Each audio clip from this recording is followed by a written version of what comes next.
மக்களே வணக்கம். காலையில் டிஃபனுக்கு சப்பாத்தி பண்ணி வச்சுருக்கேன். சப்பாத்திக்கு குருமா பண்ண போகிறேன்.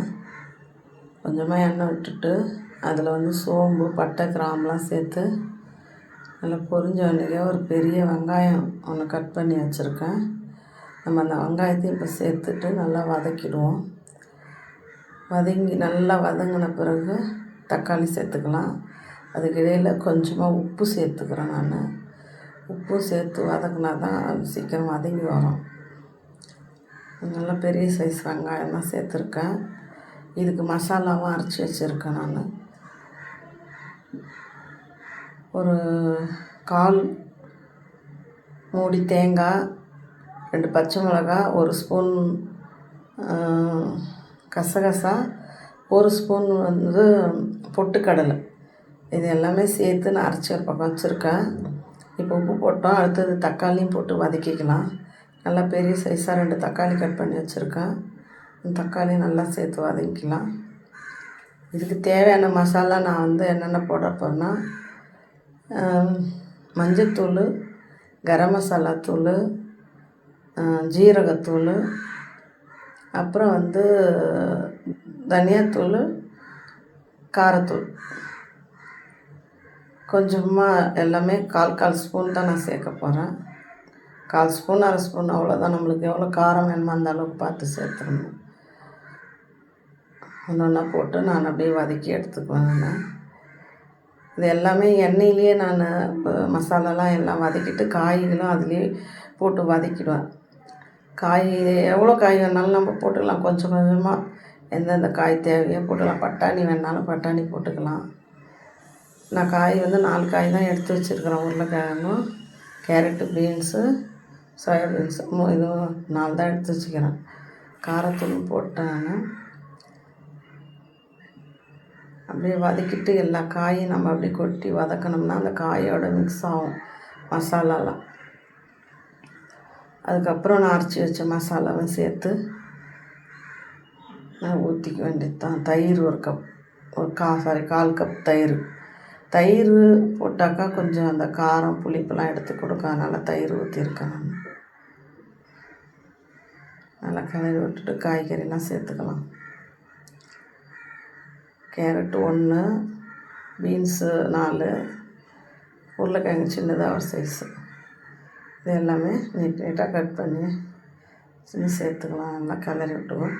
அந்த தயிரோடு அப்படியே காய் உப்பு காரம் எல்லாமே காயில் ஊறிடும்.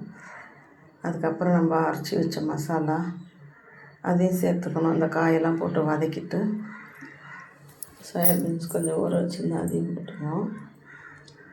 இப்போ நம்ம அரைச்சி வச்ச மசாலாலாம் இது கூடவே போட்டு ஊற்றி வதக்கிட்டோம்னா கொஞ்சம் லைட்டாக அப்படியே கிளறி விட்டுட்டு தண்ணி தேவையான அளவுக்கு நம்ம தண்ணி வச்சுக்கலாம். கொஞ்சம் புதினா இலையும் போட்டுக்கிறேன். நம்மளுக்கு எவ்வளோ கெட்டியாக வேணுனாலும் கெட்டியாக வச்சுக்கலாம். கொஞ்சம் லைட்டாக தண்ணி வச்சுனாலும் வச்சுக்கலாம். 1/4 மூடி தேங்காய், 1 ஸ்பூன் பொட்டுக்கடலை, 1 ஸ்பூன் கசகசா, திரும்பவும் 2 பச்சை மிளகாய் போட்டு அரைச்சி வச்சுருக்கிறேன். எனக்கு கொஞ்சம் திக்காக தான் தேவைப்படுது. அதனால் கொஞ்சம் மசாலா நிறையாவே இருக்குது. அதனால ஒரு வதக்கி விட்டுட்டு திரும்ப தண்ணி அந்த மிக்சியிலே மசாலா இருக்குது, அந்த தண்ணி ஊற்றி இன்னும் நம்மளுக்கு எவ்வளோ தண்ணி தேவைன்றதை நம்ம பார்த்து ஊற்றிக்கலாம். உப்பு கொஞ்சம் போட்டுக்கிறேன். முன்னாடி உப்பு சேர்த்துருக்கேன். உப்பு பத்தல போட்டுக்கலாம். அதுதாங்க குருமா டேஸ்ட்டாகவும் இருக்கும். இது நல்லா காரம் கரெக்டாக இருக்கும். சப்பாத்திக்கு, பூரிக்கு கூட சாப்பிட்லாம், சாதத்துக்கும் சாப்பிட்லாம். நல்லாயிருக்கும். சாப்பிட்டு பாருங்கள். வீடியோ லைக் பண்ணுங்கள்.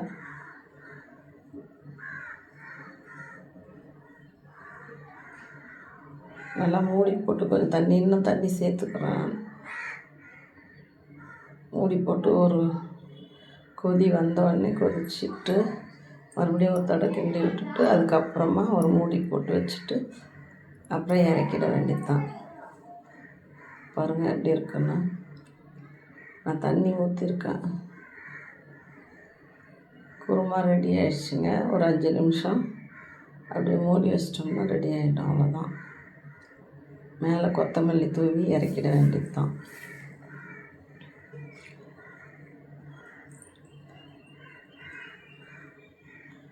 ஒரு 5 நிமிஷம் திரும்ப அப்படியே சிம்மிலேயே வச்சிட்டோம்னா ரெடி ஆகிடும். கொத்தமல்லி தூவியாச்சு. அவ்வளோதாங்க, குருமா ரெடி ஆகிடுச்சு. பிடிச்சிருந்தா லைக் பண்ணுங்கள், சப்ஸ்கிரைப் பண்ணுங்கள். எப்படி இருக்குன்னு டேஸ்ட் பண்ணிவிட்டு கமெண்ட் பண்ணுங்கள். நம்ம திரும்ப வேறு ஒரு வீடியோவில் பார்க்கலாம் மக்களே.